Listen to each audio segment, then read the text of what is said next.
किपरो वेझो खोड़ी दरबार में हर साल जिया हिन साल बि अमर शहीद गुरु गोपाल गुर जी 83 वर्सी अक़ीदत एहतराम सां मल्हाई वई। वर्सी जी शुरूआत खोड़ी दरबार जे गादी नशीं साईं कपिल गुर पारां गुरु गोपाल जे समाधीअ ते चाद चाढ़े कई वई। वर्सी जे मौक़े ते भगत नंदलाल, भगत कुमार सोनो ऐं ॿियनि भगतनि भक्ति भॼन ॻाए आयल यात्रियुनि खे झुमाए छॾियो। वर्सी जे मौक़े ते खोड़ी दरबार जे गादी नशीं साईं कपिल गुर, चेतन दास पवानी, रमेश कुमार डोडाणी, कैलाश कुमार डोडाणी, भगवान दास होतवाणी ॿियनि जो मीडिया सां ॻाल्हाईंदे चयो त असांजे सिंध भर में पूरा यात्री आया आहिनि ऐं पूरे पाकिस्तान में यात्री आया आहिनि दर्शन मुर्शिदनि जो करणु। 83 वर्षीय अमर शहीद गुरु गोपाल गिर जी इन में असां 7 ॾींहं पाठ साहिब रखियो ऐं 7 ॾींहं पाठ साहिब में पाकिस्तान लाइ दुआऊं कयूं ऐं असांजे मुल्क में अमन ऐं आबाद हुजे ऐं पाक फौज लाइ दुआऊं कयूं जीअं हमेशह ख़ुशि रहूं। गुरु गोपाल गिर साहब जी 83 साल वर्सी आहे। सभिनी खे लख लख वाधायूं ऐं हिते असीं पाकिस्तान लाइ सलामतीअ जे लाइ दुआऊं घुरी रहिया आहियूं त सभिनि जो मालिक भलो कजां। हिते मंदरनि में माण्हू अचनि था, सभिनी खे दुआ मिले थी, सवाब मिले थो, गुरु नाम जी बख़्शिश थिए थी, सभई खुशियूं पाए वञनि था। अभी ये 83 वर्षी आपको पता है कि इस वर्षी को हम इतने धामधूम से मनाते हैं कि कम से कम 5 से 10 हज़ार लोग आते हैं, लेकिन मुल्की हालात में दुश्मन हम पे नज़र बुरी रख के बैठा। इस हवाले से हमने बिल्कुल ये सादगी से मनाई है। ये प्रोग्राम अभी चौदीवारी के अंदर मनाया जाता है, नहीं तो ये 1 एकड़ पे मनाया जाता है। हमने अभी यही दुआ को पाई है हमारे मुल्क के लिए। हमने आज सालिमत के लिए, दुश्मन को मार देने के लिए हमने आज दुआएं और प्रार्थना की और बहुत सादगी से मनाई है। वैसे तो पूरी सिंध से लोग आते हैं, पूरे पाकिस्तान से लोग आते हैं, लेकिन अभी हमने उनको दावतनामे नहीं भेजे थे। जो पर्चे हम जाते थे वो नहीं भेजे थे, क्योंकि जब मुल्क पे मुश्किल वक्त हो तो हमें मेले मनाने की ज़रूरत नहीं है। हमेशा इसी तरह से अकीद व एहतराम से अपनी वर्सी मिलाते हैं। किसी किस्म की कोई भी मिली, हम यही दुआ करते हैं कि मेरे मुर्शिद के दर पे यही दुआ करते हैं कि पाकिस्तान की इज़्ज़त रखे, लाज रखे।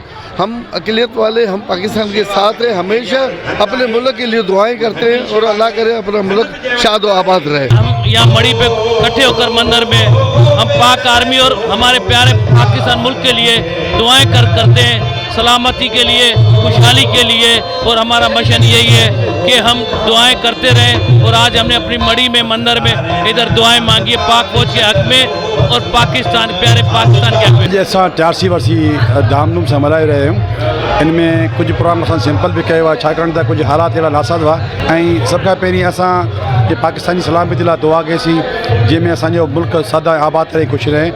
या गुरु साहिब जी वर्सी आहे जंहिंमें ॾाढा अक़ीदत मंद ईंदा आहिनि ऐं वर्सी जो वॾो इंतज़ारु हूंदो आहे। हिते शिवक प्रेमी ॿाहिरां ईंदा आहिनि ऐं हिते असांजी वर्सी में पूजा साहिब में पाकिस्तान लाइ वॾी दुआ घुरी वई, पाक फौज लाइ दुआ घुरी वई।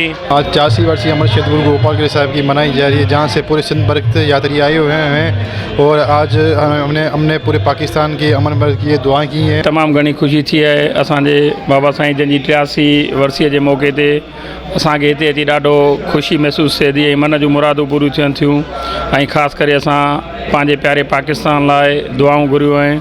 असां साईं कराची खां आहियूं। तमामु सुठो आनंद आहे हिते अचण सां। असांजूं मन जूं मुरादूं सभु पूरियूं थी वेंदियूं। असां ॾाढो सुठो लॻो आहे।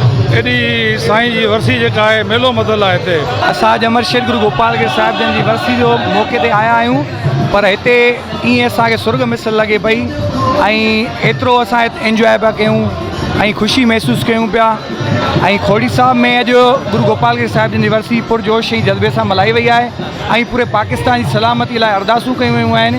हमें अपने गुरु की वर्सी में बहुत मज़ा आ रहा है और यहाँ पे यात्रियों को आते हुए देख के बहुत मज़ा आ रहा है, बहुत खुशी हो रही है और सब मिल के अपने गुरु की सेवा कर रहे हैं और खुशियाँ मना रहे हैं। गुरु की वर्सी है आज और मुल्क की सलामती के लिए भी दुआएं मांग रहे हैं। हिते काफ़ी सालनि खां ईंदा आहियूं, तमामु घणो मज़ो ईंदो आहे। हर साल हाज़िरी भरींदा आहियूं।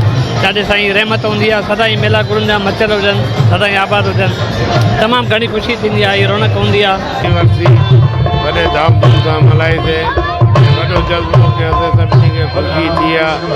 सिंध जे पूरे सॼी कुट में सभु आया आहिनि ऐं पाक फौज लाइ दुआ घुरी आहे। असां ही 83 वर्षी गुरु गोपाल गिर जी मिलायूं पिया खोड़ी दरबार में, जेको धाम धूम सां, प्यार सां, सिक सां, जेको असांजे हर शहर जा, हर सूबे जा पाकिस्तान जा माण्हू अचनि था ऐं पाकिस्तान जे असीं पाकिस्तान जे अमन ऐं सुकून सां असीं दुआ कयूं था।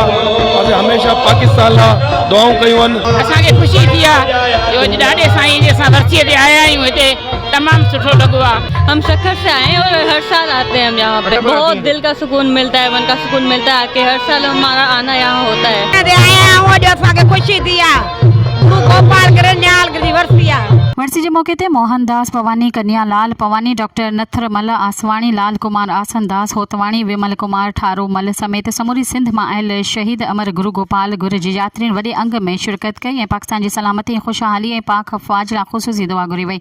वर्सी के मौके ते मंदिर के ख़ूबसूरत लाइटुनि सां कुंवार वांगुरु सिंगारियो वियो हो। सब्सक्राइब कयो अवामी न्यूज़ HD खे ऐं ताज़ा तरीन ख़बरुनि लाइ ॾिसंदा रहो अवामी न्यूज़ HD।